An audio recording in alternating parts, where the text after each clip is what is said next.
Respeto ang isa sa mga pinakamahalagang bagay na hindi pwedeng mawala sa sarili natin. Ang sabi nga nila ay paano tayo irerespeto ng iba kung hindi natin yon kayang ibigay sa ating sarili. Ang sulat na babasahin natin ngayong araw ay pinadala ng kabarangay natin na si Karina, isang dalaga na lumaki sa simple at masayang pamilya. Dahil sa solong anak siya ay nasanay siya na palaging nakukuha ang mga bagay na gusto niya sa buhay. Kaya naman para sa kanya ay naging sukatan ng kaligayahan ng material na bagay na magiging pagmamay-ari niya. Pero nagbago ang lahat mula nang mamatay ang pinakamamahal niyang papa. May isa na lamang ang mama niya na bumuhay at nagtaguyod sa kanya. Naging limitado ang mga bagay na kaya lamang nitong ibigay sa kanya. At dahil hindi nga siya sanay na hindi nakukuha o nabibili, ang mga material na bagay na gusto niya ay naging mapusok at mapaghanap siya sa ibang tao. Ang hindi niya alam ang pagiging mapaghanap niya ang magdadala sa kanya sa isang seryosong kapahamakan. Gusto mo na bang makilala si Karina at marinig kung ano ang mga bagay na sinakripisyo niya para lamang makuha ang mga bagay na gusto niya? Handa ka na bang mainis at maiyak sa kwento ng buhay niya?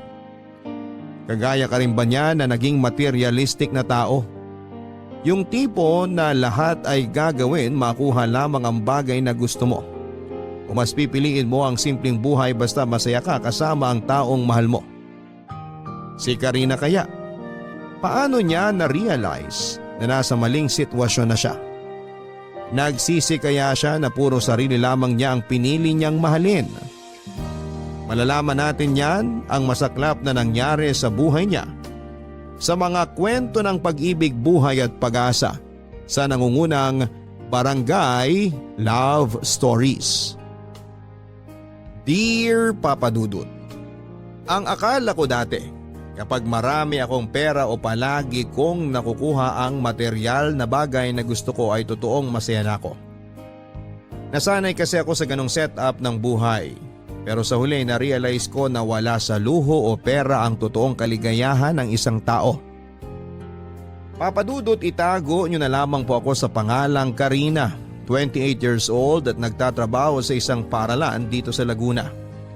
At bago ko ituloy itong sulat ko ay ipapaalam ko na rin na marami akong impormasyon na binago dito sa kwento ko. Kasama na ang pangalan ko para maproteksyonan na rin ang pribado kong buhay.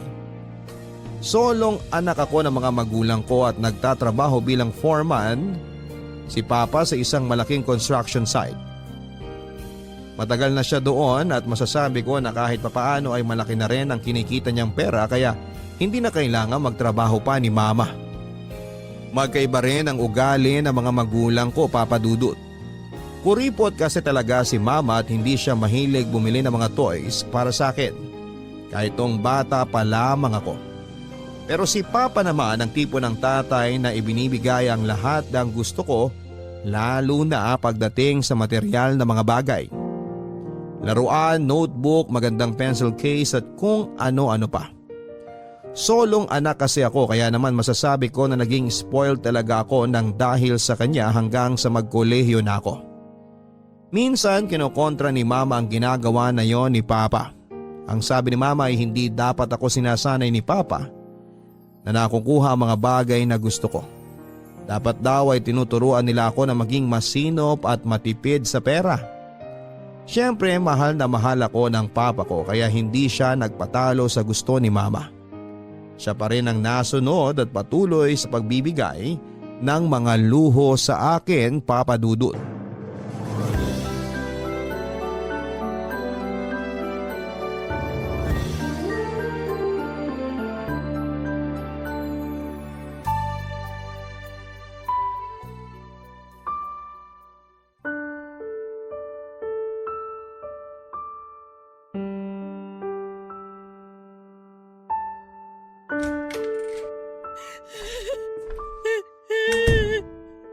Mama? Ano pong nangyayari? Karina, anak! Bakit po kayo umiiyak, Mama? Nanakawan po ba tayo? nandito pa naman po yung TV at saka yung malaking speaker sa sala natin. Hindi naman po basag ang mga bintana. Ano po bang nanakaw dito sa bahay natin? Hindi tayo nanakawan, anak. Bakit nga po kayo umiiyak? Ano po bang nangyari? Sabihin niyo na po sa akin. Karina, ang papa mo! Ang papa mo!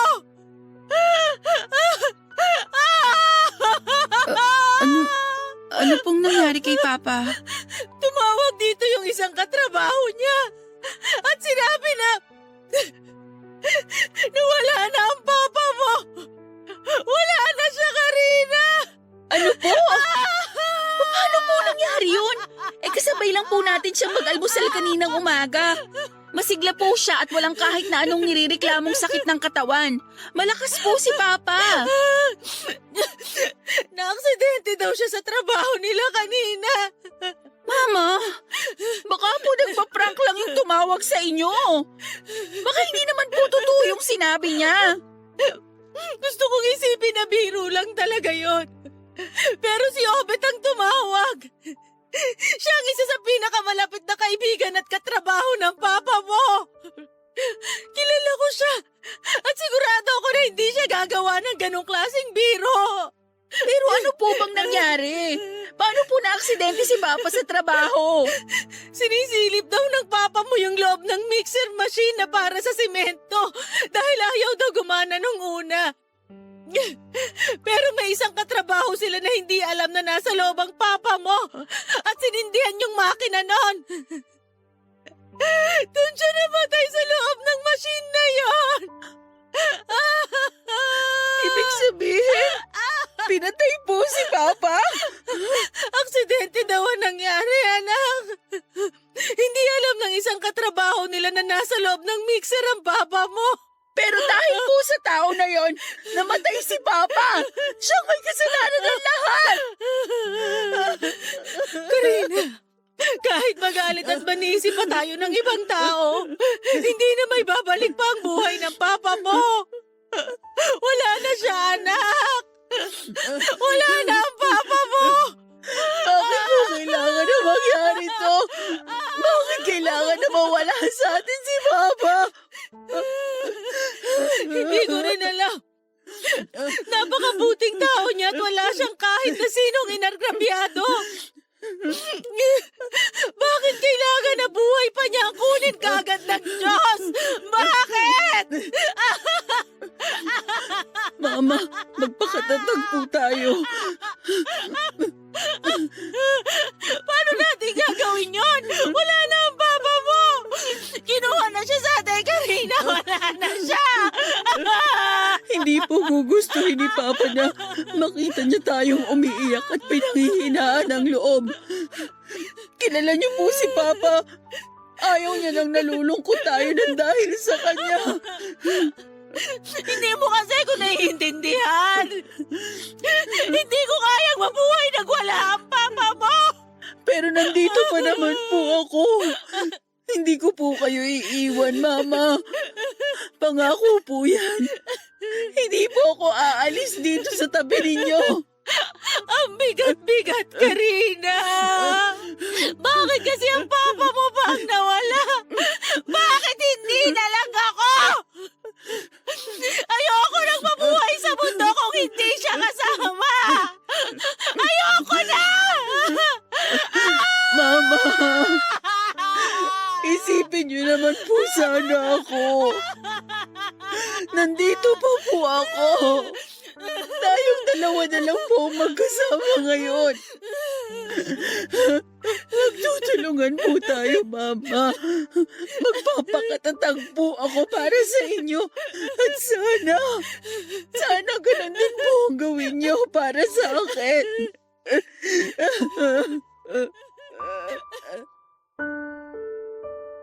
Yun na yata ang pinakamasakit na pangyayari noon sa buhay ko, Papa Dudut. Hindi ako makapaniwala na mararanasan ko ang ganong kasakit na pakiramdam dito sa dibdib ko. Yung pakiramdam na parang pinipiga ng mahigpit ang puso ko at medyo nahirapan na akong huminga sa sobrang sakit nito. Pero dahil mas malakas ang hagulhol noon ni Mama ay pinilit ko naman ang sarili ko na magpakatatag dahil hindi na po pwede na pareho kaming naglulupasay ng araw na yon. Niyakap ko siya ng mahigpit at sinabi ko na kailangan naming magpakatatag. Papadudot nang nawala si Papa ay nalaman namin na marami pala siyang utang na naiwan. Yung owner jeep namin sa bahay ay naisanla pala niya sa isang kumpare niya noong magkasakit si Mama sa bato at kailangan na maoperahan. May utang din siya sa isang katrabaho niya na ginamit naman daw ni Papa na pamasahe namin noon para umuwi ng Bicol nang mamatay ang lolo ko. At may iba pang tao na nagsabi kay Mama na may utang din daw sa kanila si Papa. Nakita ko kung paano na problema si Mama noon. Umayag na rin tuloy siya na makipag-areglo na lamang sa katrabaho ni Papa na nakapagpaandar ng mixer machine na dahilan ng pagkamatay ni Papa. Pero unti-unti na rin pong iyong naubos hanggang sa mawala sa amin pati na ang owner jeep na kasing edad ko na halos. Malaki talaga ang nagbago sa buhay namin noon, Papa Dudut. At naramdaman ko na pati ang ugali ko ay nagsimula na ring magbago.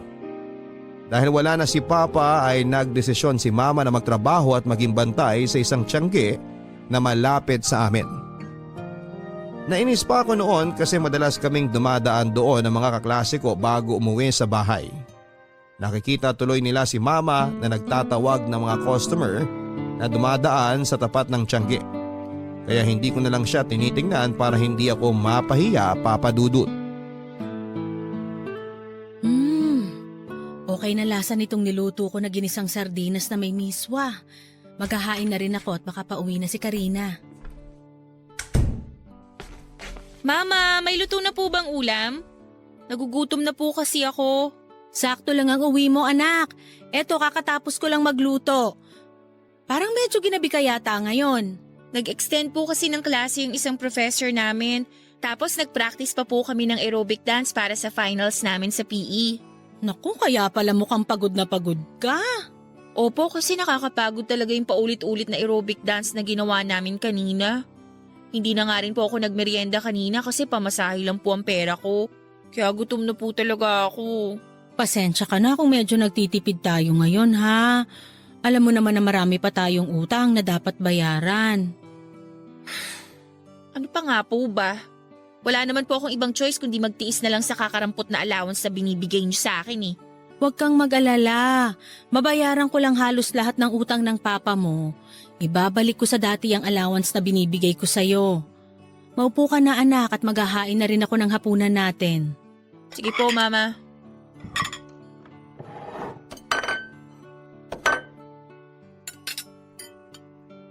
O ayan anak, kumain ka na. Ano po yan? Ginisang sardinas na may miswa. Kain na tayo anak. Lalagyan ko na ng kanin tong plato mo ha. Wala na po bang ibang ulam? Ha? Wala na eh. Nung isang araw po dilatang sardinas ang ulam natin. Kahapon tortang sardinas. Tapos ngayon ginisang sardinas na may miswa naman. Pagpasensyahan mo na lang muna to anak. Isang linggo ko na pong pinagpapasensyahan yung sardinas na yan. Iba-ibang luto naman ang ginagawa ko sa sardinas. Pero sardinas pa rin po yan. Konti na nga lang po, malapit na maging amoy sardinas ang balat ko dahil dyan sa inihahain ninyo. Ay, sige, sandali lang at magpiprito ako ng tinapang galunggong. Meron pa namang natira dyan sa ref natin at mabilis lang yun maluto. Isa pa po yung tinapang galunggong na yan. Gusto niyo po ba talagang tubuhan ako ng mga kaliskis ng isda dahil sa mga ulam natin? Wala namang kaliskis ang sardinas sa tinapang galunggong. Huwag niyo nga po akong tawanan. Walang nakakatawa. Yan ang problema sa inyo eh. Dinadaan niyo lahat sa biro. Ano bang gusto mong gawin ko, Karina? Maglagay ng asin sa platito para yun na lang ang ulamin mo. Kagaya ng sinabi ko kanina, gipit pa rin tayo hanggang ngayon. Wala tayong ibang magagawa kung hindi tipirin ang perang kinikita ko sa pagbabantay sa tiyangge. Ay! Pwede po bang humanap na lang kayo ng ibang trabaho? Mahirap maghanap ng trabaho sa panahon ngayon, Karina. Lalo na't hindi naman ako nakatapos ng pag-aaral ko. Mabuti nga tinanggap ako dun kahit high school graduate lang ako. Kaya ikaw, pagbutihan mo ang pag-aaral mo. Dahil yan lang ang pangarap namin ng papa mo, ang mapagtapos ka ng kolehiyo. Kaya gagawin ko ang lahat para maigapang ang pag-aaral mo, Karina. Papa Dudut, sobrang laki ng adjustment na ginawa ko mula nang mawala si Papa. Mula sa maliit na allowance na ibinibigay sa akin ni Mama, sa paulit-ulit namin na ulam sa lamesa at yung mga hindi niya pagbili ng mga bagay na gusto ko kagaya ng bagong bag, makeup at sapatos. Nahirapan talaga ako noon kasi hindi ako sanay na naghihirap kami. At naiinis din ako kasi pakiramdam ko ay hindi ako naiintindihan ni Mama. Ni hindi man lang ako makahingi sa kanya ng extra allowance o kahit man lang sana paggala namin ng mga kaibigan ko kapag wala kaming pasok sa school. Ang palaging sinasabi ni Mama ay hindi pa bayad ang mga utang ni Papa kaya kailangan pa rin naming magtipid. Ang sa akin lang naman ay hindi ko naman kasalanan kung magkaroon kami ng maraming utang ng dahil kay Papa. Si Mama na lang ang magulang ko kaya responsibilidad niya na ibigay sa akin ang mga pangangailangan ko, Papa Dudut. Papa Dudut, dahil sa ugaling yon ni Mama ay nawala na ako ng ganang mag-aral at pumasok sa school. Sino ba naman ang gaganahang mag-aral kung halos pamasahe na lang ang ibinibigay niya sa akin? Gusto niya pa na magbaon na lamang ako ng kanin at ulam para sa pananghalian ko sa school na mas lalo kong kinainis. Kasi ano ba naman ang babaunin ko? Tuyo at tinapa na palagi naming ulam sa bahay. Nakakahiya kapag maaamoy yon sa loob ng classroom namin. Kaya may mga oras na kapag nagtatalo kami ni Mama bago ako pumasok sa school ay bigla na lamang akong magkukulong sa kwarto at sasabihin ko sa kanya na hindi na lamang ako papasok. Sa ganong paraan ay paminsan-minsan ay nakukuha ko ang loob ni Mama na bigyan ako ng extra allowance. Pero minsan talaga, dahil madalas nagiging matigas siya pagdating sa akin ay pakiramdam ko tuloy ay wala na siyang pagmamahal sa akin bilang anak niya. Kaya naman may mga oras na kahit umaalis ako ng bahay para pumasok sa school, sa mall na lang ako dumidiretso at nagpapalipas ng oras at sama ng loob, Papa Dudut. Karina? Kuya Anjo, kayo po pala yan. Bakit nandito ka sa food court ng mall? Wala ka bang pasok sa school ngayon? Naka-uniform ka pa oh. Okay, gets ko na. Okay lang ba kung makishare ako ng table sa'yo? Sige po, ayos lang Kuya Anjo. Salamat. Ay, alam mo, nakakatampo ka na talaga. Ha? Bakit naman po? Kasi ang sabi ko sa'yo nung huling beses na nakita tayo sa plaza, Anjo na lang itawag mo sa akin, di ba? Para naman hindi masyadong nakakatanda. Oo nga po pala. Pasensya na po. Isa pa yan, Karina. Huwag ka na ring mag-po sa akin para mag-feeling bagets naman ako kapag kausap kita. Sige. Hindi na ako magpupo at Anjo na lang din ang itatawag ko sa'yo. Ayun oh. Mabuti naman para matuloy ko na rin ang pagporma ko sa'yo. Palabiro ka talaga, Anjo. Hindi biro yun oh. Ang sabi ko naman sa'yo dati, hihintayin lang kita na magdalaga para maligawan na kita. 18 ka naman na ngayon, di ba? Oo, malapit na nga ako mag-19 eh. 3 buwan na lang. Sakto pala. Pwede ko nang simulan ng panliligaw ko sa'yo. Sira! Seryoso ako, Karina. Liligawan talaga kita. Wala namang magagalit, di ba? Wala. Kasi wala naman akong boyfriend. Ayun naman pala. Single ka tapos single din ako. Kaya tama lang yung timing ngayon. Teka, matanong ko lang. Bakit pala hindi ka pumasok sa klase mo ngayon? Ay, nabadtrip kasi ako sa bahay namin kanina eh. Bakit naman? Nagtalo na naman kasi kami ni Mama. Paano ba naman? Sakto lang sa pamasahe yung binigay niyang allowance sa akin. Sino ba namang gaganahan na pumasok nun para mag-aral? Baka naman kasi gipit lang ang mama mo ngayon. Palagi naman niyang sinasabi na gipit siya sa pera, pero ang totoo tinitipid niya lang talaga ako. May pabitaw-bitaw pa siya ng pangako na igagapang niya yung pag-aaral ko pero pinapahirapan niya lang naman talaga ako. Tingnan mo nga itong bag ko. 1 taon na sa akin to, pero hindi pa napapalitan ng bago. Ito ring suot kong sapatos ngayon. Malapit na namang magutom. Nakailang pakain na nga ako ng pandikit dito pero malapit na rin talagang bumigay.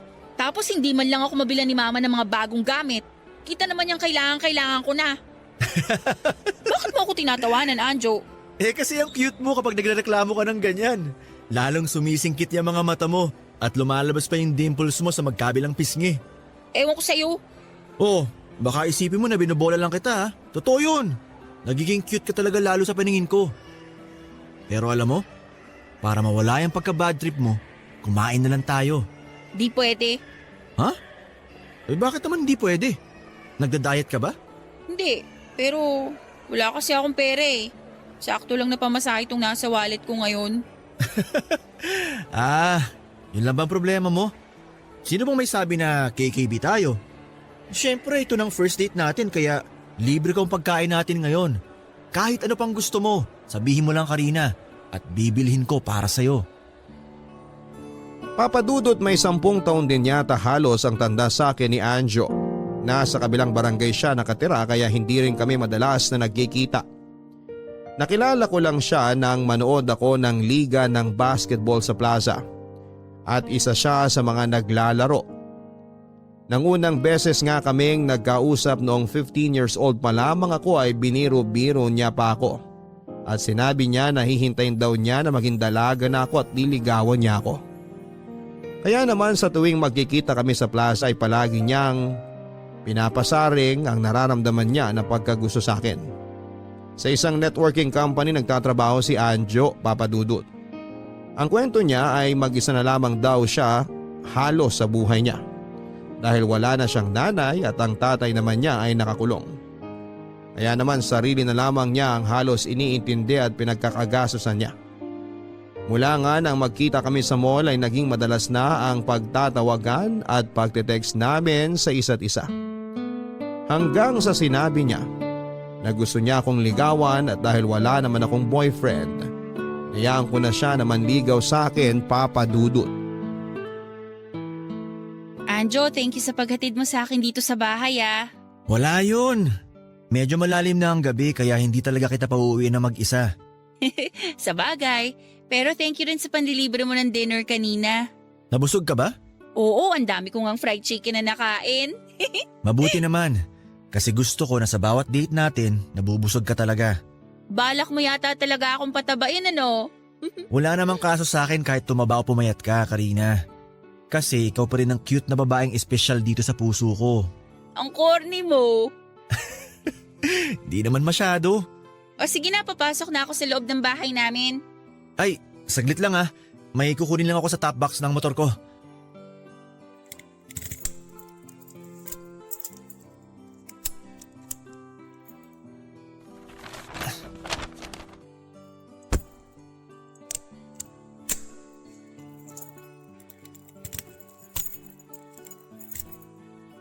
Oh, eto.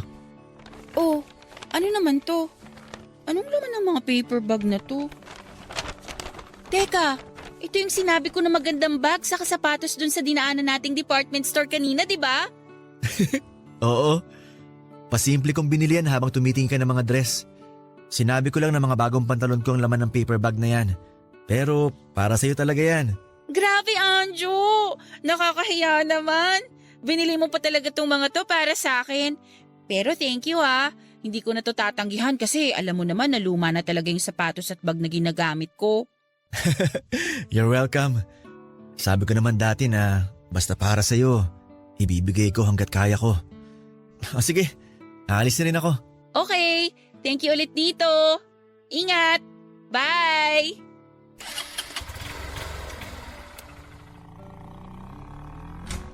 Saan ka galing? At sino yung naghatid sa'yo? Ano ba yan, Mama? Nakakagulat naman po kayo. Konting layo naman po sana sa may pinto.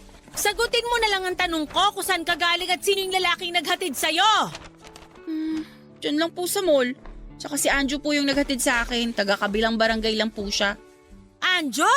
Yung anak ng drug addict na nakakulong ngayon? Ha? Saan nyo naman po napulot yung chismis na yan? Hindi chismis yun, Karina. May mga kapitbahay na nagsasabi sa akin na madalas ka raw nilang makita sa mall, kasama yung lalaking anak ng drug addict. Wala po akong alam tungkol sa mga magulang ni Anjo at mas lalong wala na rin akong pakialam doon. Dahil mabuti po siyang tao, kaya wag naman po sana kayong maging judgmental sa kanya. Chinismis lang pala sa inyo ng mga kapitbahay, naniwala na kayo kaagad. Mabuting tao porque binilan ka lang ng mga bagong damit? ako, di ba? Sa kanya galing yung mga paper bag na dala mo na yan? Eh ano po bang pakialam nyo kung sa kanya nga galing to? Hindi nyo nga ako mabilan ng bagong sapatos, tapos kapag may nagmalasakit na bilhan ako nito, mamasamain ninyo. Eh di sana ginagampanan nyo muna yung pagiging mama nyo sa akin para hindi ko tinatanggap ang mga to mula sa ibang tao. Aba, masyado na yatang matalas ang dila mo, Karina. Saan mo natutunan yan? Sa Anjo na yon? Siya rin ba nagturo sa'yo na wag na pumasok sa klase mo at buong maghapon na lang tumambay sa mall? Ano? Sabihin mo! Wala na kayong pakialam kasi buhay ko to. 18 na ako at may sarili na akong pag-iisip. Kaya ko nang magdesisyon para sa sarili ko, mama. At isa pa, hindi nyo ginagampanan ng pagiging magulang nyo sa akin kasi puro na lang trabaho at utang ni Papang iniisip nyo. Kaya wag nyo na rin pakialaman ang ginagawa ko sa buhay ko. Karina, wag mo akong tatalikuran! Hindi pa tayo tapos mag-usap! Karina, bumalik ka dito! Karina! Papa Dudut, aaminin ko na nahuhulog na rin ang loob ko noon kay Anjo kasi naibibigay niya ang mga bagay na gusto ko. Madalas kaming nagmo-mall tapos bawat ituro ko sa kanya ay binibili niya para sa akin. Pakiramdam ko tuloy noon ay mahal niya talaga ako kasi ibinibigay niya ang lahat ng gusto ko. Ganoon naman talaga ang pagmamahal, hindi ba? Dapat marunong kang magbigay at gumawa ng paraan para maibigay ang mga bagay na gusto ng taong mahal mo. Yon ang basihan ko ng pagmamahal noon, Papa Dudut. Kaya naman sa kabila ng hindi pagkagusto ni Mama kay Anjo para sa akin, sinagot ko pa rin ang manliligaw ko. Para sa akin kasi ay wala nang dahilan para hindi ako sagutin ni Anjo. Kaya lang nang malaman naman yon ni Mama, mas lalong naging madalas ang pagtatalo namin.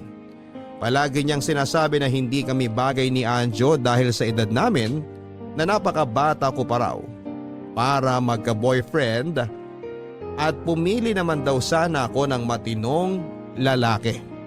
Matinong lalaki para sa akin si Anjo dahil siyang nagbibigay ng mga bagay na gusto ko. Kaya sa huli, nagdesisyon ako na umalis ng bahay at makipag-live-in na lamang sa kanya, Papa Dudut. Nang makipag-live-in ako kay Anjo, ay nagdesisyon na rin ako na huminto sa pag-aaral ko sa kolehiyo. Hindi naman madali sa akin ang ginawa ko na yon dahil pangarap ko rin talaga ang makapagtapos at maging isang teacher. Pero paano ko pa gagawin yon kung nakakawalang gana na talaga ang kasama ko sa buhay na si Mama? Wala na siyang ibang ginawa kung hindi ang sermonan ako sa araw-araw ng buhay ko. Tapos parang hindi ko pa nararamdaman ang pagmamahal mula sa kanya na ibinigay sa akin noon ni Papa. Ang focus na lang niya ay magtrabaho at mabayaran lahat ng utang na naiwan nito. Kaya para hindi na kami araw-araw na mag-away at mabawasan na rin ang bigat ng responsibilidad niya, ay ako na ang umalis sa poder niya. Nung una, pinupuntahan pa ako ni Mama sa bahay ni Anjo para sunduin at iuwi. Nalaman niya siguro sa mga tsismosang kapitbahay ang address ng partner ko. Pero naging matigas ako at hindi sumama sa kanya. Sinabi ko na nasa tamang edad na ako kaya kahit na magkabaranggayan pa kami, ay hindi na niya ako mababawi pa. Nagpabalik-balik si Mama at halos umiiyak nang nakiusap na umuwi na ako. Pero ayoko pa rin. Hanggang sa sumuko na siya at hindi na bumalik pa sa bahay ni Anjo para sunduin ako, Papa Dudut.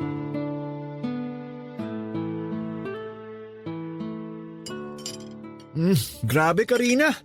Ang sarap ng pagkakaluto mo dito sa adobong manok, ah. Mukha nga kasi pang-apat na kuha mo na ng kanin yung nasa plato mo. Pang-apat ko na ba to? Oo, pero marami pa namang kanin dito sa kaldero kaya kumain ka lang dyan ng kumain. Mabuti naman dinagdagan mo ang sinaing mo ngayon. Nung isang gabi kasi na nagluto ako ng ginataang tulingan, naubos mo kaagad yung kanin sa kaldero. Kaya nagdagdag na talaga ako ng bigas na isasaing ko. Ang sarap mo naman kasi talagang magluto. Kaya gusto ko talaga dito na lang sa bahay maghapunan kaysa dun sa labas. Mas magastos na tapos hindi pa masarap ang mga pagkain. Eto naman kanina pa ako binubola. Oh, lalagyan na ulit kita ng kanin dito sa plato mo. Ayun, salamat. Pero alam mo, totoo lahat ng sinabi ko na masarap ka talaga magluto. palagi kang may special ingredient sa mga inihahain mo sa akin. Kagaya nitong adobong manok. Nilagyan mo ng gatas at pinya. Kaya na ibang lasa. Ganun talaga, para hindi laging kapareho ng mga pagkain ng kinakain mo sa labas ang niluluto ko. Ayan din kasi ang turo sa akin ni Mama. Gawing espesyal ang mga niluluto at hinahain na pagkain. Maiba ako. Mabuti naman hindi nang gulo dito sa bahay ang mama mo ngayon. Oo nga eh, napagod na rin siguro yun sa kakapunta niya dito. Ang tibay din talaga ng mama mo. Kahit halos araw-araw na sumusugo dito sa bahay, hindi na mamaos sa kakasigaw niya para pauwiin ka. Mukha na siyang gurang pero mukhang malakas pa ang mga tuhod. Anjo, huwag mo naman sana siyang pagsalitaan ng ganyan. Mama ko pa rin yun kahit madalas na nakakainis talaga siya. Naku, pasensya na. Nagbibiro lang naman ako. Anjo anak, nandiyan ka ba sa kusina? Tay, kayo po pala yan. Oo, ako nga to. Medyo tumaba lang talaga ako at hindi pa nakapag-ahit ng balbas at bigote ko. Hala tay, nakalaya na po pala kayo? Bakit hindi man lang po kayo nagsabi? Pwede naman po kayo makitawag din habang nakakulong kayo, di ba? Pwede nga, pero gusto talaga atang sorpresahin. Kaya hindi ko na pinaalam sa'yo ang paglaya ko. Mukhang nakaka-istorbo yata ako sa inyo na magandang bisita mo ah. Nako, hindi tay. Si Karina nga po pala, girlfriend ko. Karina, siya naman yung tatay ko. Hi po, Tito. Nice to meet you po. Tatay Leo na lang ang itawag mo sa akin. Kasi hindi magtatagal, magiging manugang na rin naman kita. Sige po, Tatay Leo. Tay, maupo na po muna kayo. Kasi alam ko na pagod kayo sa naging biyahe niyo pa uwi dito sa bahay. Karina, pakikuha nga si tatay ng plato at mga kubyertos niya. Sigurado ako na makakalimutan ni tatay ang pangalan niya kapag natikman niya na tong adobong niluto mo. Naku Anjo, itsura pa lang ng girlfriend mo, mukhang masarap na talaga. Ano pong sabi niyo? Ang sabi ko, itsura pa lang nitong adobo na nasa mangkok mukhang masarap na. Sigurado, mapapakain ako ng marami ngayong gabi. Dahil wala nito sa lugar na pinanggalingan ko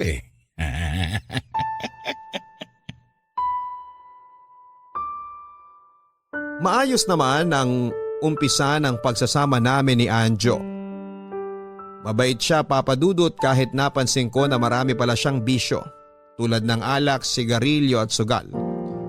Siguro nga kasi ay solo naman niya ang pera at bahay niya kaya wala na siyang ibang kailangan na isipin pang gastusin. Kumbaga ay sarili na lamang niya ang iniintindi niya. Kaya naman para hindi ako maging pabigat sa kanya ay inaasikaso ko ang mga gawaing bahay na napabayaan na rin niya noon. Makalat kasi ang bahay niya at tamad din siyang maglaba at magluto. Inasikaso ko ang lahat ng yon kahit na hindi ako sanay. Kasi sa bahay namin ni na Mama ay buhay prinsesa ako. Ang pagluluto lang talaga ang gawain na pinaka-tinutukan ko sa lahat. Nakita ko naman na na-appreciate ni Anjo ang effort ko bilang pagiging live-in partner niya, Papa Dudut. Palagi siyang malambing sa akin at may pasalubong lalo na kapag nananalo siya sa sugal. Binibigyan niya rin ako ng pera para raw makapag-malling ako kapag nasa trabaho siya. Kahit papaano ay masasabi kong masaya ako sa unang buwan ng pagsasama namin hanggang sa biglang umuwi sa bahay ang tatay niya. Doon ay medyo nagbago ang ugali ni Anjo, Papa Dudut.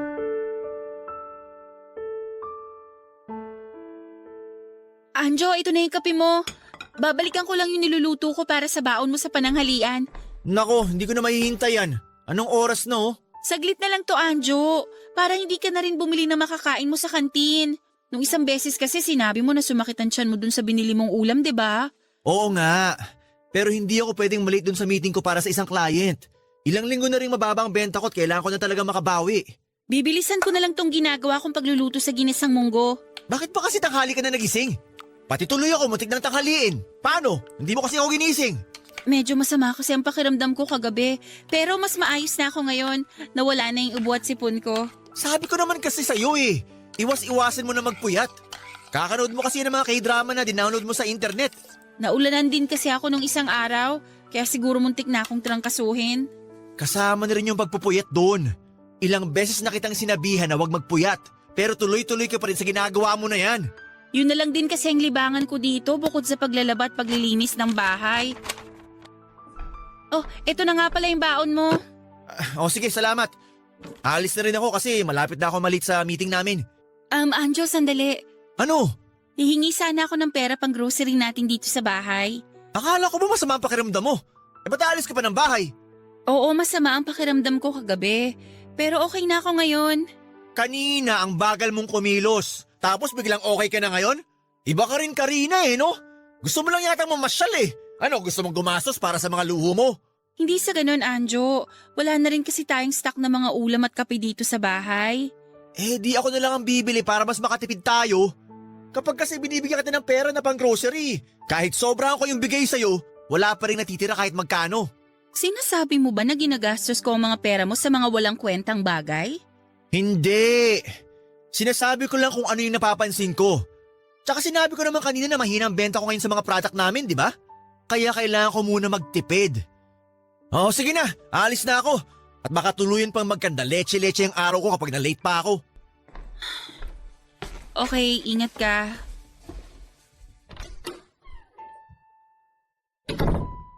Ligpitin ko na nga lang muna tong ginamit kong pangluto para hindi masyadong makalat dito sa lababo. Iinom na rin ulit ako ng gamot mamaya kasi medyo masakit pa rin tong ulo ko. Pagkatapos nito siguro unahin ko nang gawin yung... Good morning, Karina. Tatay Leo, gising na po pala kayo. Oo, bakit ka naman umaatras? Pasensya na po, nagulat po kasi ako sa biglaang pagsulpot nyo sa likod ko.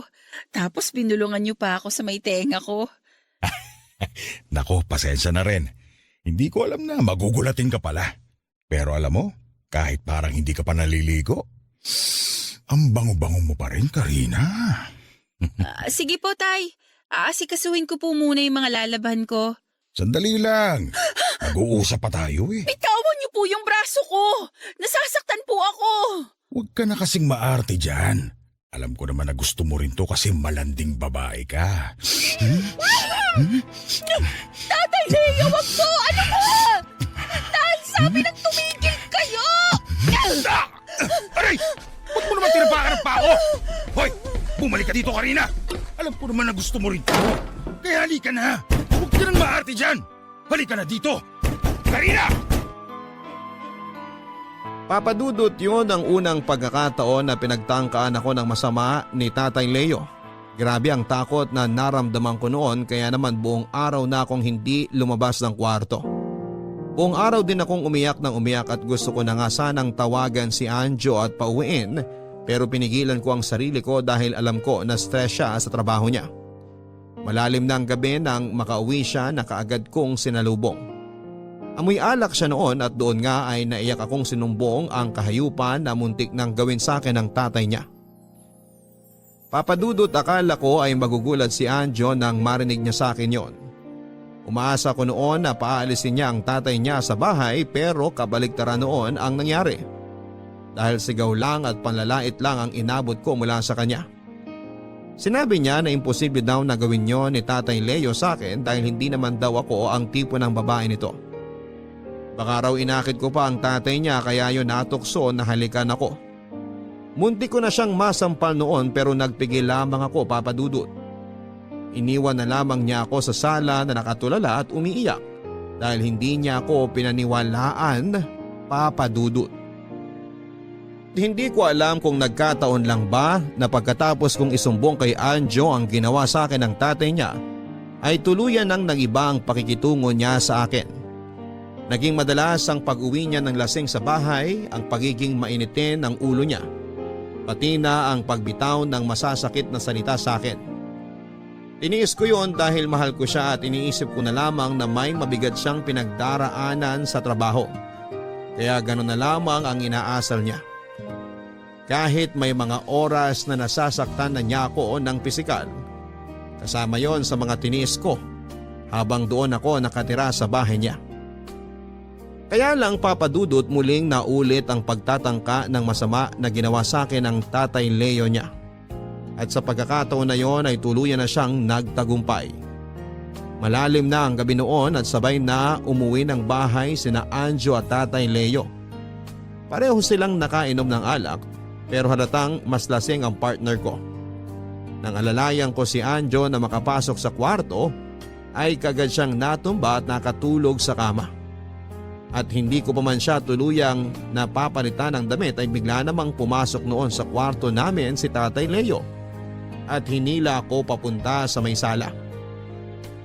Pilit ako nagpumiglas pero tinutukan niya ako ng kutsilyo at sa takot ko ay tuluyan na niyang nagawa sa akin ang kahalayan na yon, Papa Dudut. Kinabukasan ay kagad kong sinumbong kay Anjo ang ginawa sa akin ng tatay niya pero parang mas wala siyang pakialam ng mga oras na yon. Huwag na raw ako mag-imbento ng kwento dahil alam naman daw niya na ako ang may gusto kay Tatay Leo dahil sinabi raw nito sa kanya na ako mismo ang umaakit dito. Hindi ako makapaniwala na marinig ko yon mula kay Anjo pero sa kabila ng mga sinabi niyang yon, pinili ko pa rin manatili sa bahay niya hanggang sa maging parausan ako ng 2 demonyo na kasama ko sa bahay na yon. Natakot na rin kasi akong umalis o tumakas dahil sa paulit-ulit na pagbabanta nila. Napapatayin nila ako at ang mama ko kapag tumakas ako at nagsumbong sa pulis. Kaya tinis ko ang lahat ng nakakadiri at kahayupan na ginagawa nila sa akin, Papa Dudut. Nasaan ba yung pulang polo shirt ko? Bakit wala dito sa cabinet? Parang mas okay pa naman yun kesa dito sa suot ko na kulay blue. Teka nga, matanong nga si Karina. Karina! Nakita mo ba yung kulay red ko na polo shirt? Karina! Nasaan na ba yung babaeng yun? Hoy, Karina! Ano ba? Nasaan ka ba? Anjo! Nandito ako sa likod ng bahay, naglalaba ako.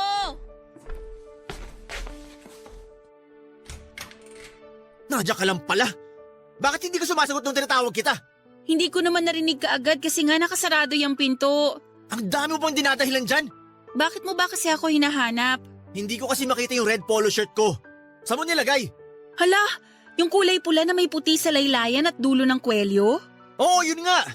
Tiningnan ko sa cabinet pero wala doon. Pasensya na, Anjo. Nandito kasi sa mga lalabahan ko ngayon. Ha? Eh di ba nung isang araw ko pa ginamit yan? Oo nga. Kaya lang naiwan mo pala tong nakasampay sa may sofa kaya hindi ko kaagad nakita. Kaya hindi ko na isama sa mga nilabahan ko kahapon. Alam mo ikaw, tanga ka na nga, bulag ka pa. Wala ka na nga ibang ginawa kundi ang magpasarap dito sa bahay eh. Tapos hindi mo pa ayusin yung paglalaba mo. Makaalis na nga lang at baka malit pa ako sa meeting ko. Pasensya na talaga, Anjo. Wala naman ang magagawa yung pasensya mo. Siguraduhin mo lang na maayos yung pagkakalaba mo sa mga damit ko. Kung hindi, talagang tatamaan ka na sa akin. Diyan ka na nga! Init na naman ang ulo ni Anjo. Siguradong mahina na naman ang benta niya sa mga produkto nila. Kaya sa akin na naman niya naibunto ng inis niya. Ay, grabe pa naman ang init ng panahon ngayon. Tatay Leo! Iwan niyo nga po ako! Huwag ka nang maarte dyan. Tatay Leo, ang init-init po tsaka may ginagawa ako dito. Iwan mo na lang yan nilalaban mo at doon na lang tayo magpainit sa kwarto ko. Halika na. Hindi po pwede dahil magagalit si Anjo kapag hindi ko nalaban ang mga damit niya dito. Wala akong pakialam. Mas intindi mo ang galit ko kapag napikon ako dyan sa kaartehan mo. Halika na. Sumama ka na sa kwarto ko, Karina. Ayoko nga po! Bitawan niyo po yung braso ko! Gusto mo ba talaga dumubuhay ang bunganga mo? Ha? Halika na kasi, Karina. Bitawan niyo po ako! Nasasaktan na po ako! Mas masasaktan ka kapag nag-inerte ka pa dyan. Sumama ka na sa akin. Bilisan mo! Sabi ngang ayoko nga po! Ayoko na! Ayoko na! Aray! Karina!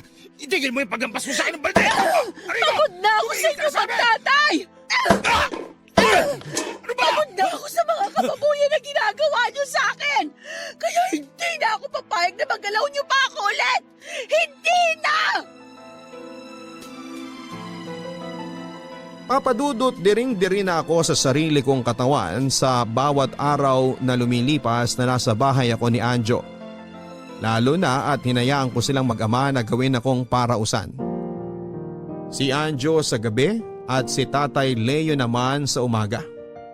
At mas masakit ang ginawa nilang pangmomolestya sa akin kapag nakagamit pa sila ng droga. Kaya sa tuwing mag-isa ako sa kwarto at umiiyak ay naaalala ko na lamang si mama at kung paano siya nagsumikap para mapag-aral ako. Kasabay pa noon ang pagbabayad sa mga utang na naiwan ni tatay. Gusto ko na talagang umuwi sa kanya noon pero parang wala na akong mukha pang maihaharap sa kanya. Dahil ako na mismo ang pumili sa malupit na kapalaran ko.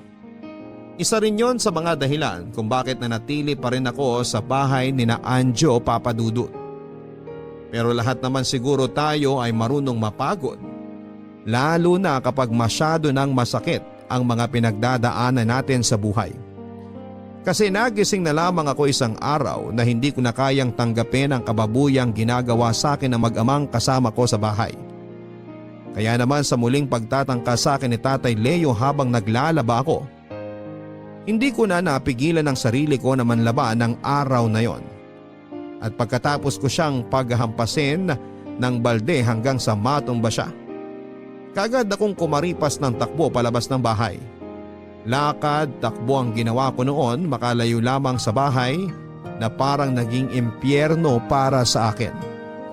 Huminto lang ako nang maramdaman ko na tuluyan na akong nakalayo, Papadudut. Sakto naman na may nakasalubong ako na naglalakad na isang masayang pamilya. May tatay, nanay, kasama ang 3 nilang mga anak. Habang lumalampas sila sa harapan ko ay narinig ko ang pagkukwentuhan nila ng masasayang nangyari sa kanila ng araw na yon. Naluha ako habang pinagmamasdan sila hanggang sa makalayo na sila sa kinakatayuan ko.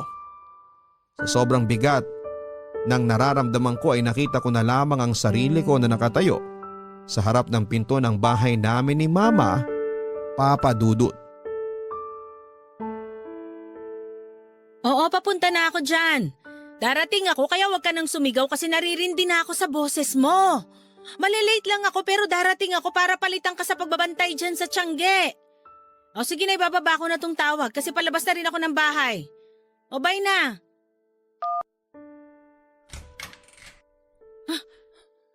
Karina?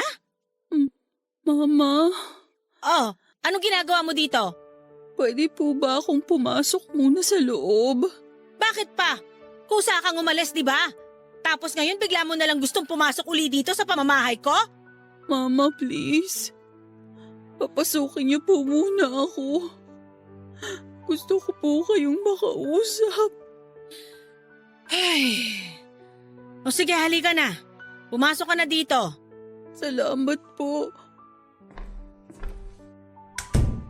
Ano bang gusto mong sabihin? Bilisan mo at may trabaho pa ako na pupuntahan. Mama, sorry po. Para saan? Ginusto mo namang umalis dito sa bahay na to, di ba? Ginusto mong umalis sa poder ko. Nagkamali po ako. Sana po mapatawad niyo ako, Mama. Tama ka naman sa mga sinabi mo nun. Wala akong kwentang mama para sa'yo.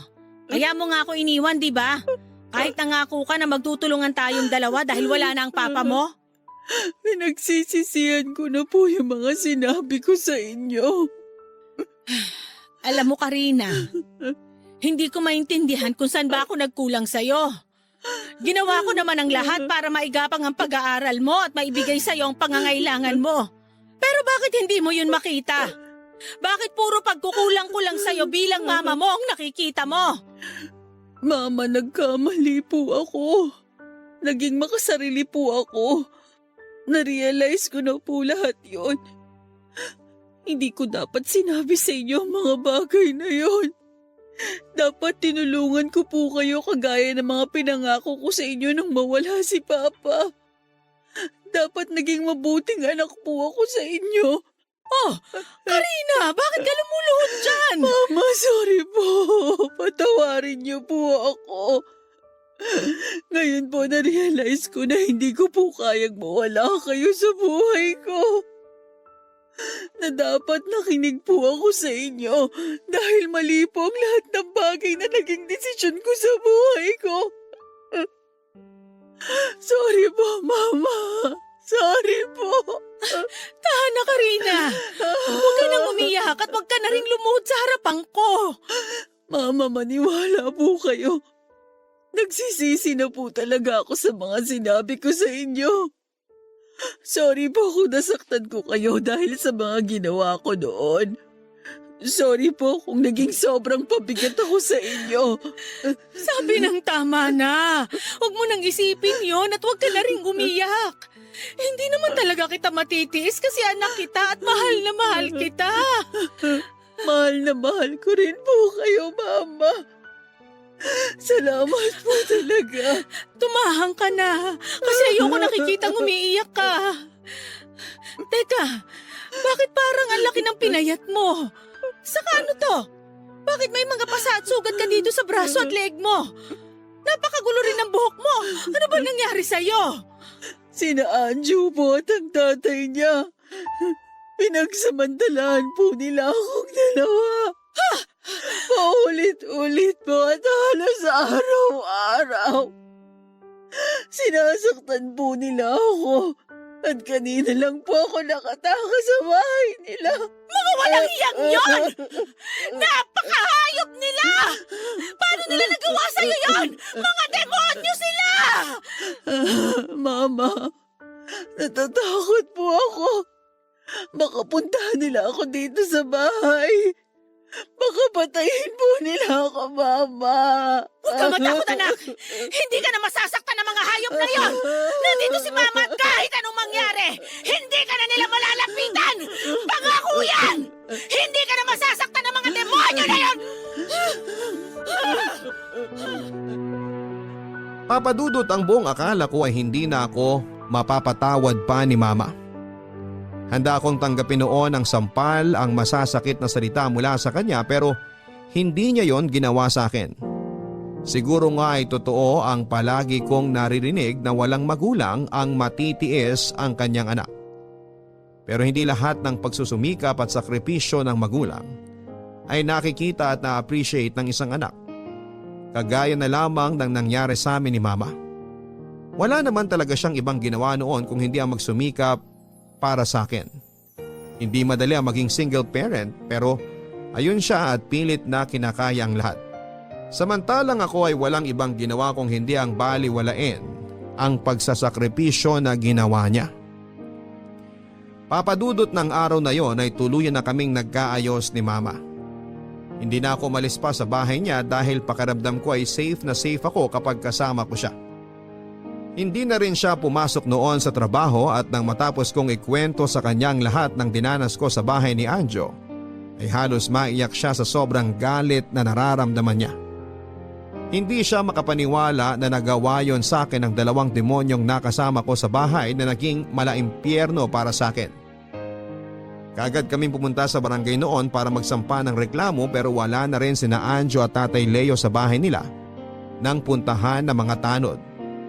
Tuluyan na silang nagtago nang maisampa ko na sa pulisya ang kaso ng pangmomolestya nila sa akin.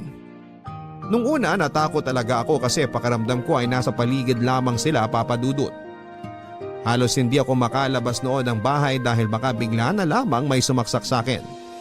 Kagaya ng palaging pananakot sa akin ni Tatay Leo. Pero hindi nga nagtagal, tadhana na rin ang gumawa ng paraan para makamit ko ang hustisya sa kasamaan na ginawa nila sa akin. Dahil nakarating sa akin ang balita na parehong nasawi sina Tatay Leo at Anjo, kasama ang iba pang adik sa bypass operation na ginawa sa lugar na pinagtaguan nila. Malapit lang din yon sa lugar namin at may kakilala kami na nakatira doon kaya nakarating sa akin ang mga nangyari. Sapat na yon para sa akin bilang kabayaran sa ginawa nilang kahayupan at minsang pagsira ng buhay ko. Laking pasalamat ko na lamang din talaga at hindi nagbunga ang kahayupan na ginawa nila sa akin. Papadudot sa kabila ng mabibigat na pangyayaring ito sa akin ay nagawa kong muling bumangon at magpatuloy. Bumalik po ako sa pag-aaral at nagawa ko ring makapagtapos. Ngayon ay isa na akong ganap na guro at sa bawat estudyante na natuturuan ko. Palagi kong pinapaalala sa kanila kung gaano kahalaga ang tungkulin ng magulang sa buhay ng isang anak. At dapat lahat ng sakripisyo na ginagawa nila ay palagi nating pinapahalagaan at sinusuklian. Dahil lahat ng yon ay para rin sa kabutihan at hinaharap natin. Salamat po Papa Dudut sa pagbasa ng sulat ko at sana'y nakapagbigay din po ng aral ito ang kwento ko sa ating mga kabarangay. Ang inyong forever kapuso at kabarangay, Karina. Mga kapuso, mga kabarangay, hindi madali ang mawala ng minamahal sa buhay. Lalo na kung nasanay tayo na palagi silang kasama. Pero madalas kasi na parte na lang din yon ang pagsubok na ibinibigay sa atin ng poong may kapal para maging matatag tayo. At mas ma-appreciate natin ang ibang tao na nasa paligid natin. Kagaya na lamang na nangyari sa letter sender natin na si Karina. Sa pagtalikod na ginawa niya sa mama niya, isang madilim at masalimuot na kapalaran ang hinaharap niya. Parte na rin siguro ng mabigat na pinagdaanan niya dahil sa pagkawala ng papa niya. Ang humanap ng kalinga at pagmamahal mula sa ibang tao. Hanggang sa tuluyan na niyang nakalimutan ang lahat ng pagsasakripisyo ng mama niya para sa kanya. Yun ang dahilan mga kapuso kung bakit siya napahamak sa kamay ng mga taong akala niya ay magbibigay sa kanya ng tunay na pagmamahal. Pero hindi naman naging huli ang lahat para kay Karina dahil natagpuan niya pa rin ang daan pabalik sa mama niya na kailanman ay hindi nagbago ang pagmamahal para sa kanya. Kaya mga kabarangay, kung may oras man na hindi tayo mabigyan ng mga magulang natin na mabili ang mga bagay na gusto natin ay huwag sana tayo magtatampo sa kanila. Ano po? Huwag sasama ang loob natin dahil kailanman ay wala silang hinahangad para sa atin kung hindi ang mabigyan tayo ng magandang kinabukasan.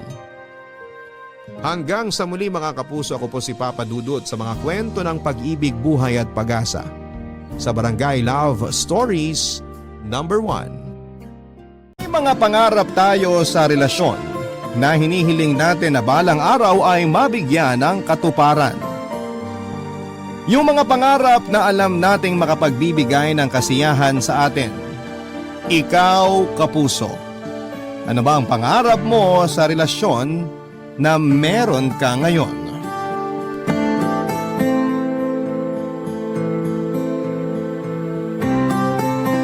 Dear Papa Dudut, ako nga pala si Rufa, 25 years old at isang kusinera. Hindi na po ako nagkaroon ng ibang trabaho kundi ang pagluluto lamang. Hindi naman kasi sa pagmamayabang pero magaling talaga akong magluto. May time noon na pinag-aagawan ako ng mga karinderya sa dati kong barangay. Nakailang karinderya at kantina siguro ang napasukan ko. Palipat-lipat ako noon ng trabaho at mamaya ay sasabihin ko sa inyo kung bakit nga ba. Ang pinakamatagal na pinasukan kong trabaho ay sa isang barangay sa Tondo. Pinakalumang karinderya daw yon at sinabi sa akin ng may-ari yon. Naiengganyo ko magtrabaho roon dahil malaki ang pasahod at talagang dinarayo, Papa Dudut. Mas lalong ang dumami ang customers nila dahil sa pagpasok ko doon. Mas lalong nakilala ang karinderyang yon dahil sa akin at dahil sa aking specialty na adobo. Sa adobo ko iikot ang kwentong ito, Papa Dudut.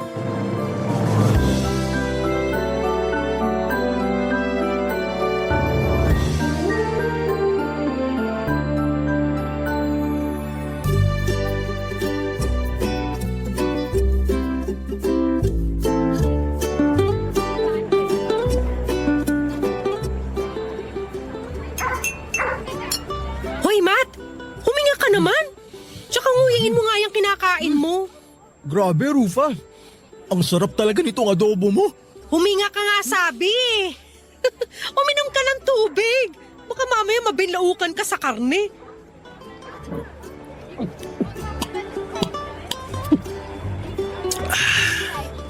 Ang sarap talaga nito. Ito talaga yung pinakamasarap na adobo na natikman ko eh. Promise. Basketbolero. Totoo nga. Di ka pa ba sanay? Lagi pinupuri yung adobo mo ng mga kumakain dito. Gutom lang mga yun. Pa-humble naman ito. Parang di mo alam na masarap adobo mo ah. Alam ko namang masarap. Sa lahat ng mga pinasukan kong karinderya, Dito lang yung 3 beses magluto ng adobo kasi laging nauubos. Thank you, Matt. Ano ba sikreto ng adobo mo? Ayoko nang sabihin, baka gayahin mo. Anong gayahin? Parang hindi mo naman nakikita na hindi ako nagluluto dito. Wala akong tiyaga magluto. Tsaka nag-promise ako sa sarili ko na tsaka lang ako magluluto kapag na-inlove na ako. Kapag nahanap ko na yung babaeng gusto ko. We! Wewe ka pa dyan. Dali na kasi. May secret ingredient ka bang nilalagay sa adobo mo? Wala naman. Eh bakit pikit mata sa sarap to? Gusto mo talagang malaman kung anong sikreto? O sige. Pagmamahal. Wow, napaka-showbiz ng sagot. Nakakaasar. Totoo nga. Pare-parehas lang naman ang sangkap ng adobo. Kung meron mang idadagdag, hindi pa rin yun mangingibabaw sa totoong lasa. O sige, kunwari naniniwala ako. Bakit pagmamahal? Wag na nga lang. Hindi ka naman naniniwala eh. Joke lang, to naman. Bakit nga pagmamahal? Kasi gusto kong maramdaman nung kakain ng adobo ko yung pagmamahal ko. Hoy, hinaliwan mo ba ng gayuma tong adobo mo? Hindi! Ay, ganito kasi yon. Kaya ako ginagalingan yung pagluluto ng adobo. Kasi umaasa ako na may mafa-fall sa akin dahil sa adobo ko. Eh di gayuma nga. Isusumbong kita sa amo natin. Parang tanga naman to eh. Ang hirap kasing ipaliwanag. Yung adobong niluluto ko, ang tulay ko para makilala ko si The One. Ganun kasi yung nangyari sa mama at papa ko. Dahil sa adobo, nagkagustuhan sila. Ayos ah. Ano yan? Adobo love story, ganon. O tapos, ipapadala mo yung kwento mo sa barangay LS. Tapos sinong babasa ng sulat mo? Si Papa Dudut. Ito naman parang sira ka usap eh.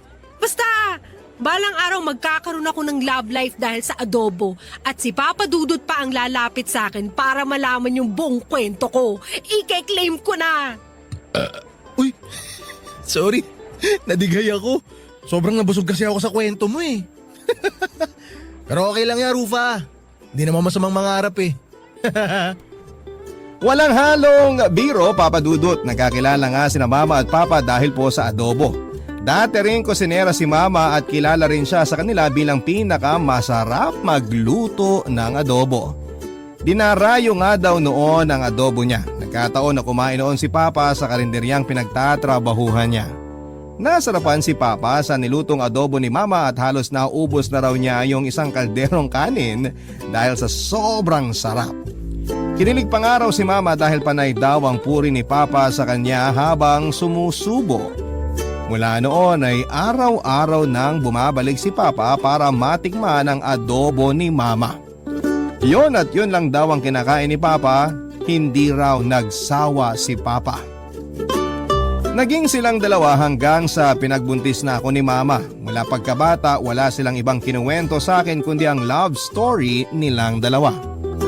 Naniniwala sila noon na pinagbuklod sila ng tadhana dahil sa adobo ni Mama. Kaya hanggang sa kabilang buhay sila pa rin ang magkasama. Papa Dudut, ang love story ng magulang ko ang dahilan kung bakit naniniwala ko sa ideya na makikilala ko rin ang the one ko dahil sa adobo. Gusto ko noon na magkaroon ng sequel ang love story nila sa love story ko. Kaya naman nagsumikap akong aralin ang adobo ni Mama. Noong na-perfect ko na yon ay pumasok na ako bilang kusinera sa mga karinderya. Pag nabibigo akong hanapin ang the one ko sa isang karinderya, agad po akong aalis noon at lilipat sa iba.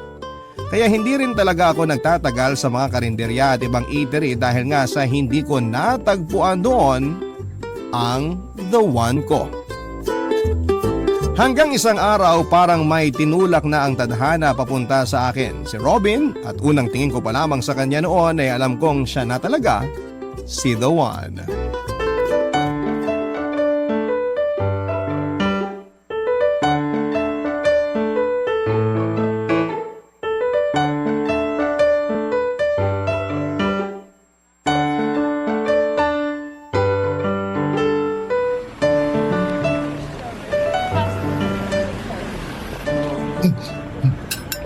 Extra rice pa, sir?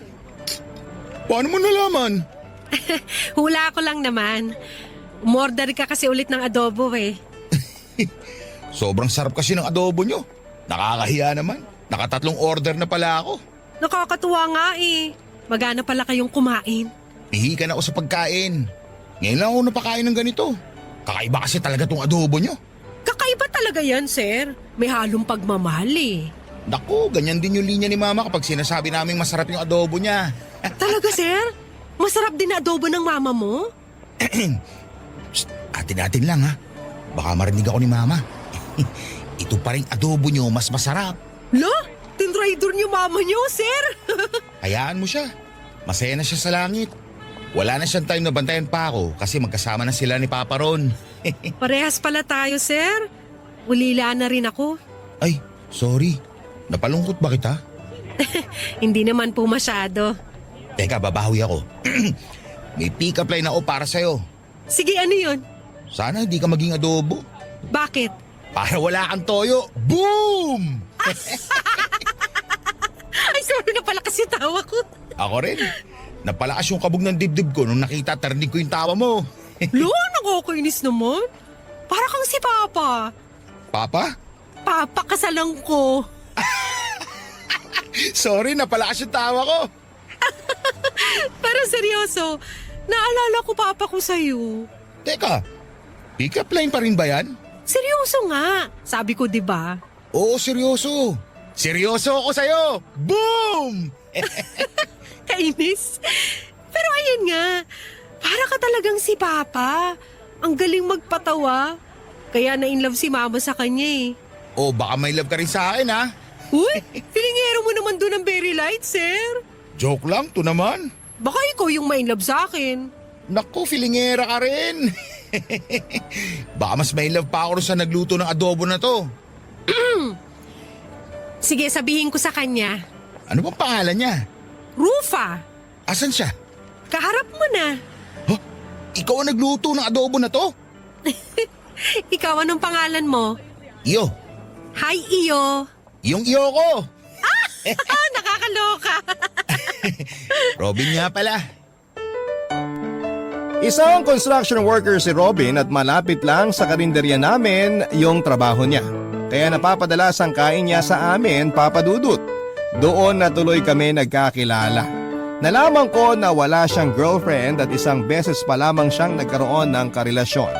Hindi na ulit siya nag-try manligaw dahil na-trauma raw siya. Naawa ko sa kanya noong kinuwento niya yung buong nangyari. May halo ring kaba noon sa akin dahil paano kung hindi niya ako mahalin dahil takot pa rin siya. Na-pressure ako, Papa Dudut, baka hindi maging kami ni Robin dahil sa hindi magandang experience niya sa relasyon. Wala pa naman akong kaalam-alam sa mga relasyon dahil never naman akong nagkaroon ng boyfriend. Gusto ko kasi noon kung sino ang unang boyfriend ko siya na rin ang last, parang sila Mama at Papa. Una at huli nila ang isa't isa, kaya naman ginalingan ko ang pagluluto ng adobo at kumapit ako noon sa adobo para makuha ang puso ni Robin. Dinalasan ko pa nga ang pagluluto ng adobo para mas mapadaling ma-inlove sa akin si Robin. Barangay Love Stories. Barangay Love Stories. Nalaman ko na rin kung saan siya nakatira. Kaya sa mga araw na hindi siya nakakadaan sa karinderya, ako na mismo ang naghahatid ng kanin at adobo sa kanya. Ine-effortan ko talaga si Robin dahil gusto ko noon na siya na yung makasama ko forever. Na-feel ko naman na nagkakagusto na rin si Robin sa akin. Nagre-reply na nga siya sa mga text ko at nagsisend na rin siya ng mga selfie kapag nasa work siya noon. Kulang na lang talaga kami ng label noon. Hindi ko naman siya minamadali dahil ayoko siyang ma-pressure. Baka kasi layuan niya ako. In-enjoy ko na lamang yung panliligaw ko sa kanya, Papa Dudut, at marami ako naging effort sa kanya na minsan o madalas nakakasira na sa akin. Nahalata yon ng katrabaho kong si Matt.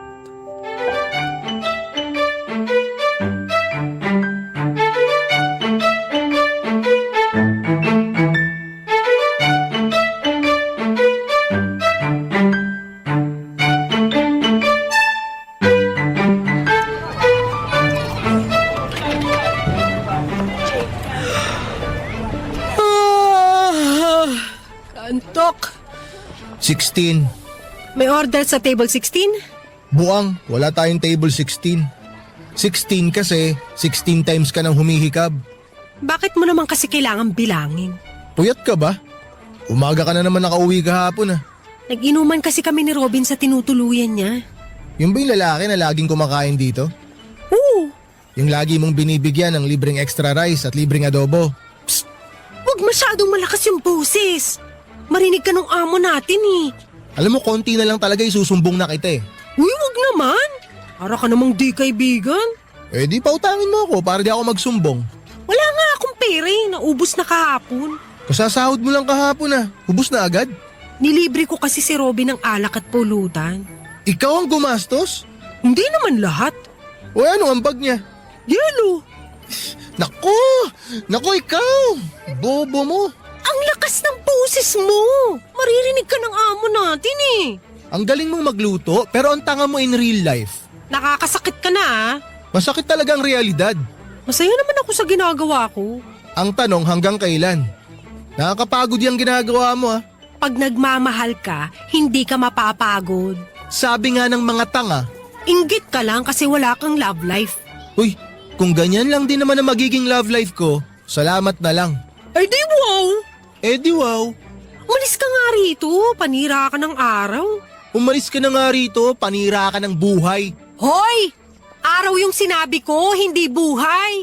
Eh di wow, ihikab mo na lang yan para maka 17 times ka na. Nainis ako kay Matt pero hindi ko siya masisisi kung gano'n ang mga sinabi niya sa akin. Medyo may katangahan din naman kasi ako noon at hindi ko nga sinabi kay Matt na inabot ako ng umaga sa daan dahil nga nahirapan ako mag-commute pabalik ng bahay. Nagsuggest ako kay Robin na matulog na lamang sa bahay niya pero ayaw niya kaya wala akong choice kundi ang umuwi. Ang hirap pa naman ng sakayan pabalik sa amin noon. Tapos nalasing pa ako kaya doble hirap ang pag-uwi ko. Aminado naman ako na pansin ko na hindi ganoon kainteresado sa akin si Robin. Iniisip ko nga na bored lang siya kaya ini-entertain niya ako. Na-feel ko na kaya lang niya ako pinapansin dahil ako yung lapit ng lapit. Kaya naman ni-level up ko na ang adobo ko, Papa Dudut. Naisip ko na masyado ng luma ang adobo love story ni na Mama at Papa. Kaya kailangan ko ng version 2.0. Yon ang maging next project ko. Nag-isip ako na ile-level up ko na ang adobo ko at gumawa ako ng adobo pizza. Napangiti ako noong matikman ko yon, Papa Dudut, at naisip ko na yun na nga ang paraan para makuha ko ang puso ni Robin ng buong buo.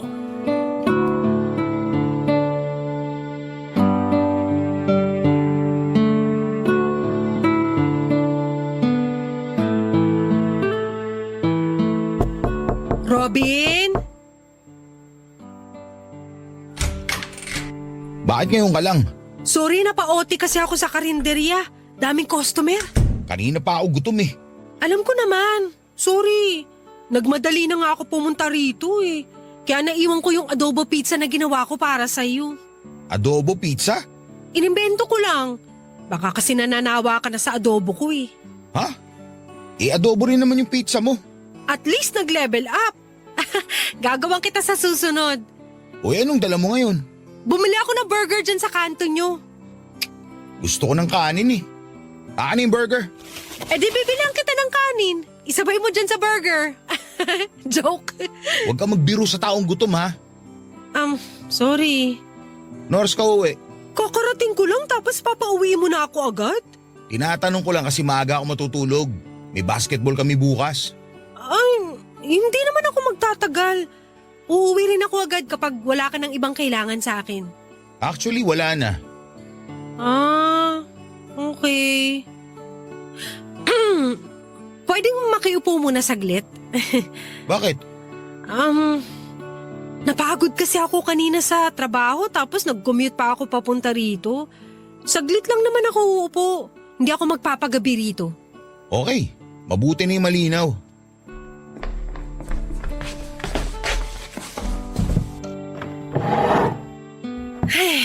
Salamat. Kain ka na.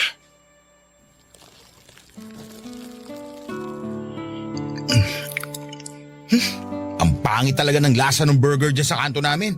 Pweh! Lasang swelas sa sapatos. Sorry, hindi ko alam na hindi mo trip yung burger nila ron. Kung bakit naman kasi kinalimutan mo yung pinagyayabang mong adobo pizza eh. Babawi ako sa susunod. Pasensya na. Next time ayusin mo ha. Oo, promise.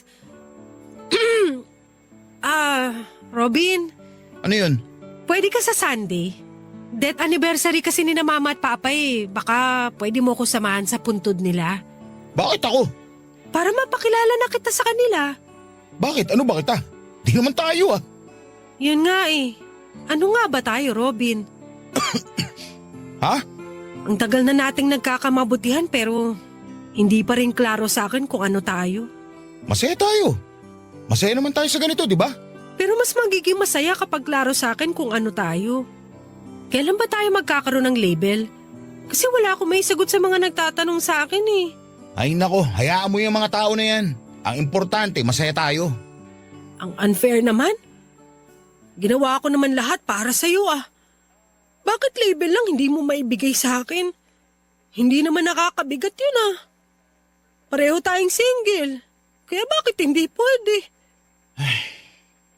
Kasalanan to ng ex ko eh. Masyado akong natroma sa ginawa niya. Kaya natatakot akong mailove ulit. Kaya natatakot akong sumubok ulit. Alam mo, Rufa, kung napapagod ka sa akin, pwede ka nang tumigil. Gusto kita pero natatakot pa ako. Baka kasi gawin mo rin sa akin yung ginawa ng ex ko. Sorry. Ang insensitive ko. Hindi ko man lang naisip na may trauma ka pa pala. Hindi kasi ganun kadali yung hinihiling mo eh. Durog na durog ako.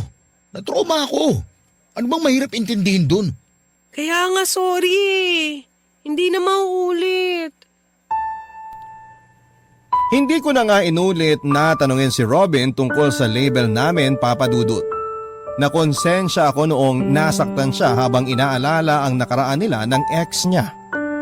Nag-promise na lamang ako sa sarili ko na tutulungan ko siyang mag-heal. Naisip ko na ako rin naman yung makikinabang noon kapag nakarecover na siya sa ex niya. Ang sabi ko noon sa sarili ko ay konting panahon pa at mamahalin na rin ako ni Robin. Yun lang naman ang goal ko noon. At madali na lamang yung makuha oras na mawala yung trauma ni Robin sa ex niya. Tama naman noon si Robin, ang importante ay masaya kaming dalawa. Yung iba nga dyan may label pero lagi namang nag-aaway. Yun lang ang tinatoko sa utak ko noon. Masaya naman ako, Papa Dudut, kapag kasama ko siya pero sa kalagitnaan ay bigla na lamang akong malulungkot dahil parang walang ibang pinupuntahan ng ugnayan namin. Nakontento na lamang ako sa ibinibigay niyang konting atensyon kahit alam kong deserve ko naman yung atensyon na buo. Noong dumalaw nga ako sa puntod ng mga magulang ko ay hindi ko napigilang umiyak at natanong ko tuloy bakit ang dali lang para kina mama at papa na maging masaya pero ako ay hindi. Barangay Love Stories. Barangay Love Stories. Noon ay lagi niya akong tinatawagan. Kung dati isang beses o dalawa lamang sa isang linggo, kung magkita kami ay naging 3 beses na. Kaya natuwa ako sa improvement ng ugnayan namin. Sa susunod naisip ko baka payagan na rin niya akong matulog sa tinutuluyan niya. Noong birthday niya ay nag-request siya sa akin na gumawa ng adobo pizza at syempre sinunod ko yung gusto niya. Pinapunta niya ako sa bahay niya at nag-ayos ako noon, Papa Dudut. Nangutang pa nga ako ng ipinangbili ko ng sinuot ko. Nag-makeup din ako kahit kating-kalina yung mukha ko dahil hindi naman ako sanay sa kolorete. Noong nakarating na ako sa bahay niya, agad niya akong pinagbuksan ng pintuan. Yun na ang naging simula ng pagbabago ng buhay ko.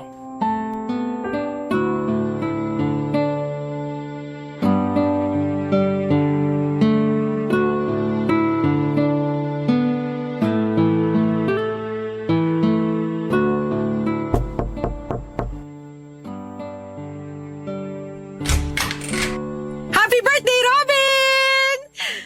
Nakaayos ka ata. Birthday mo eh. Yun nga eh. Ako yung may birthday pero ikaw yung nakaayos. Naisip ko lang kasing paghandaan tong espesyal na araw mo. Yan na ba yung adobo pizza na ginawa mo? Oo, masarap to. Hawakan mo, mainit-init pa. Oh, Salamat. Kailangan pa ba ng hot sauce para rito? hindi na. Okay, good. Pasok ka. may papakilala ako sa'yo. Friends mo? Hindi, Kamag-anak? hindi rin. Eh sino? Robin, saan pala isasabit yung... Uy, may bisita ka pala. LJ, may papakilala ako sa'yo. Sino siya? Hi. LJ, Rufa. Rufa, LJ. Hi. Hi. Si Rufa yung ino-orderan ko ng adobo. Oh, ikaw yun? Alam mo ba na yung adobo mo ang pinakamasarap na natikman ko? Dahil nga sa adobo mo na-inlove ako kay Robin. Araw-araw ba naman niya akong dinadala ng adobong galing sa'yo? Ayun, na-fall na ako. Ganun ba? Salamat ha. Nung first monthsary namin, yung adobo mo yung handa namin. Mabuti naman at nagustuhan mo. At adobo mo ang pinaglilihian ko ngayon. Buntis ka? Oo! Kahapon pa ako nagka-crave ng adobo. Binida ni Robin na kaya mo rin daw gumawa ng adobo pizza. Ayun, naglaway na ako. Baka paglabas ng baby namin, kulay adobo na. Rufa, magkano lahat? Wag na! Regalo ko na lang. Regalo ko na lang sa magiging baby nyo. Uy, babayaran ka namin. Gumastos ka dyan eh. Hindi na. Tsaka, birthday naman ni Robin. Nakarami na rin naman siya ng order sa akin dati. Libre ko na yan. Ganun ba? O sige, ganito na lang. Lagi na lang akong o-order ng adobo sa'yo. Ibibida ko rin sa mga katrabaho ko para dumami yung mga customer mo. Salamat. Kunin mo na lang kay Robin yung number ko. Salamat Rufa ha. Salamat sa lahat. Pagkasara ni Robin ang pintuan ay agad akong tumakbo palayo, Papa Dudut. Nanginig ang mga tuhod ko habang naglalakad papunta sa paradahan. Iyak ako noon ng iyak sa loob ng jeep at hindi ko pinansin ang mga taong nakatingin sa akin. Nasaktan ako Nadurog ako sa mga nangyari, Papa Dudut. Ilang beses kong tinanong sa sarili ko kung bakit ako nagsettle kay Robin. Tinext ko siya, tumingi ako ng sagot sa ginawa niya sa akin at ang tanging sinabi lang niya, Papa Dudut, kay LJ daw siya tinamaan ng ganon. Kay LJ lang daw niya na feel na ready na siyang mag-commit. Doon ako mas lalong nasaktan. Bakit hindi sa akin?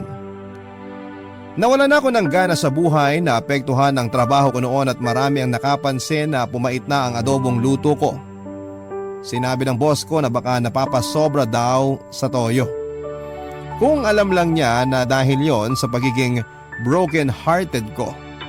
Lagi na lang ako nakatulala sa trabaho at napansin yun ni Ma at Papa Dudut.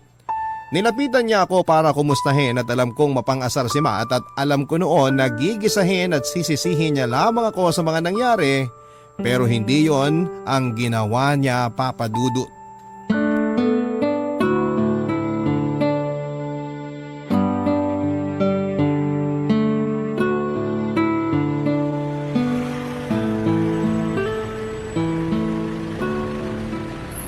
Rufa, Kung mang-aasar ka lang o maninise, wag ngayon please. di ko naman gagawin yun. Bakit ka nandito? Para kumustahin ka. Hindi mo ba nakikita? Ano sa tingin mo? Grabe naman. Kasing bitter mo na yung adobo mo. Siyempre, nasaktan ako. Anong gusto mo mangyari? Ay, eto. May dala akong adobo para sa'yo. Ayoko. Mapait yan. Hindi na mapait yan. Niremedyohan ko na. Niremedyohan mo? Oo, kaya kumain ka na. Di ka pa kumakain mula kanina Dalian mo bago dumagsa yung mga customer natin, malipasan ka pa. Hindi ako gutom. Kailangan mong kumain para magkaroon ka ng lakas na maka-move on. Alam mo ang corny nung sinabi mo, pero sige, tatawa na lang din ako para hindi ka mapahiya. Natawa ka naman talaga Di masamang umamin. Umamin ka nga ng feelings mo sa maling tao Di ba dapat ako yung humuhugot, hindi ikaw? Ako yung broken Pero seryoso, kumain ka na. Masarap ba tong adobo na niremedyohan mo? Siguro. Tikman ko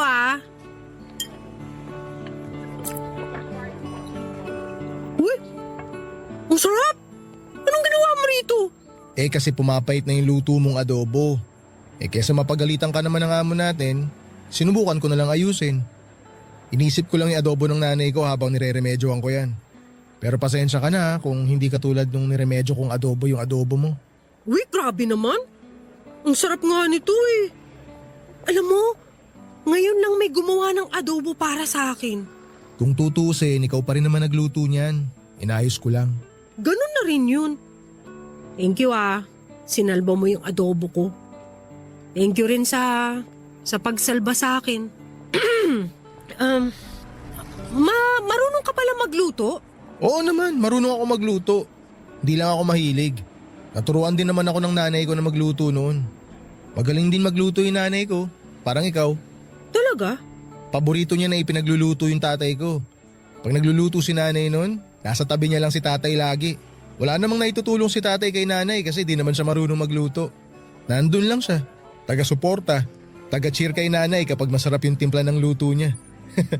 Ang cute naman. Cute no? Gusto ko rin ng ganong relasyon. Alam mo, wag kang masyadong umasa na magagaya yung love story mo sa love story na magulang mo. Tignan mo yung nangyari sa akin. Nga. Sa bagay, may kanya-kanya naman kasi tayong love story na bubuuin. Uy, dati hindi kita makausap tungkol sa ganito Diring-diri ka pa pag ito ang topic. Tapos ngayon? O sige, mang-asar ka pa. Ikaw na nga itong pinaghanda ng pagkain tapos... Uy! Bigla akong naalala. Diba sabi mo, tsaka ka lang magluluto kapag mahal mo yung babae? Uy! Mahal mo ba ako?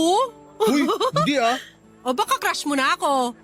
Oy, umaming ka na. Crush ka dyan. Ano aaminin ko? Wala akong aaminin no. Magsama na lang kayo ng Robin mo. Oy, nagsiselos kay Robin. Hindi no? Ewan ko sa'yo. Ubusin mo na nga yung adobo bago pa maubos pasensya ko sa'yo. Uy, di ba sabi, love is patient daw? Maging pasensyoso ka naman sa akin. Love you. Bahala ka dyan. Tawagin mo na lang ako kung may kailangan ka pa. Doon lang ako sa kusina. Sige na, kumain ka na.